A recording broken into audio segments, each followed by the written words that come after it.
എല്ലാവർക്കും നമസ്കാരം. എല്ലാവരും സുഖമായിരിക്കുന്നു എന്ന് വിശ്വസിക്കുന്നു. ഇന്ന് നമ്മൾ ഉണ്ടാക്കാൻ പോകുന്നത് എളുപ്പത്തിലൊരു മുരിങ്ങയില തോരനാണ്. തോരൻ ഉണ്ടാക്കാനായി കുറച്ച് മുരിങ്ങയിലെടുത്ത് തണ്ടെല്ലാം കളഞ്ഞ് ഇല മാത്രം എടുത്ത് കഴുകി ഒരു സ്ട്രെയിനറിലിട്ട് വെള്ളം നനവെല്ലാം മാറ്റുക.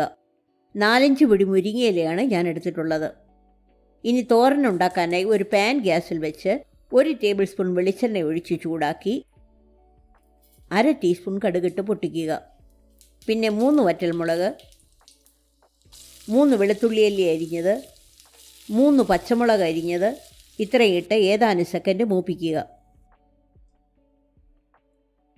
അതിലേക്ക് 10 ചെറിയുള്ളി അരിഞ്ഞതിട്ട് മൂപ്പിക്കുക.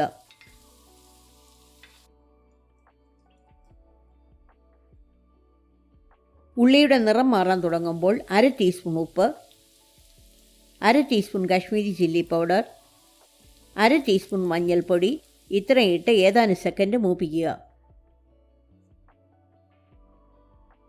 പിന്നെ മുരിങ്ങയില ഇട്ടിട്ട്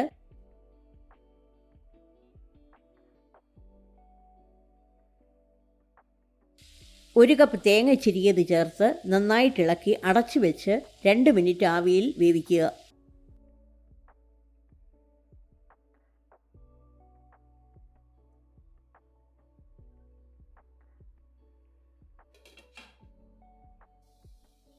പിന്നെ അടപ്പ് മാറ്റി വെള്ളം നനവുണ്ടെങ്കിൽ ഇളക്കി 1 മിനിറ്റ് ട്രൈ ചെയ്യുക. നമ്മുടെ മുരിങ്ങയില തോരൻ റെഡിയായിട്ടുണ്ട്. ഈ റെസിപ്പി എല്ലാവർക്കും ഇഷ്ടപ്പെട്ടെന്ന് വിശ്വസിക്കുന്നു. ലൈക്ക് ചെയ്യാനും ഉണ്ടാക്കി നോക്കിയിട്ട് അഭിപ്രായം കമൻറ്റ് ബോക്സിൽ എഴുതാനും മറക്കരുത്.